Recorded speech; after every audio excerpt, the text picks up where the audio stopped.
agree with you. I think the difference between the 1960s and the 1990s in terms of these psychedelic compounds is that the 60s entirely lacked any awareness of shamanism or the historical role that these substances had played throughout human history and prehistory.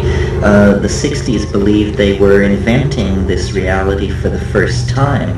Now that we have been able to compare the psychedelic experience to the way it is done in the Amazon, in West Africa, in areas where these things have been used and understood for a long time, we now have a model. And it's the model not that you take low doses and go with your friends to a rock concert, but that you take high doses in a situation of sensory isolation, such as a quiet, dark room, and make an inward journey into the self that parallels the journey that shamans have always made to recover lost souls, or to cure, or to discover the whereabouts of lost objects. So in a way, psychedelic exploration has gained power, respectability, and legitimacy by discovering that its own roots were in a Paleolithic religion of great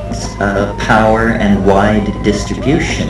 In other words, psychedelic voyaging is not something new. This is how religion was done for the first 1,000,000 years, not the last 2,000 years. This is really the only exception to this rule.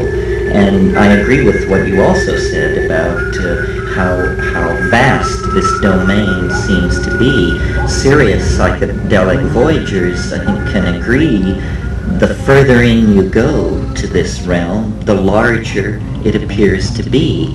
Really what we are doing is we are discovering the inner richness of organism. That, you know, the richness of the human world is not in owning stuff. The richness of the human world lies in being able to access what is within us. Our minds are not blank slates or merely repositories of traumatic memory. Our minds are doorways into an infinite labyrinth, a kind of Borgesian library of infinite possibilities, and we can choose to open these doorways in whatever sequence or fashion we wish.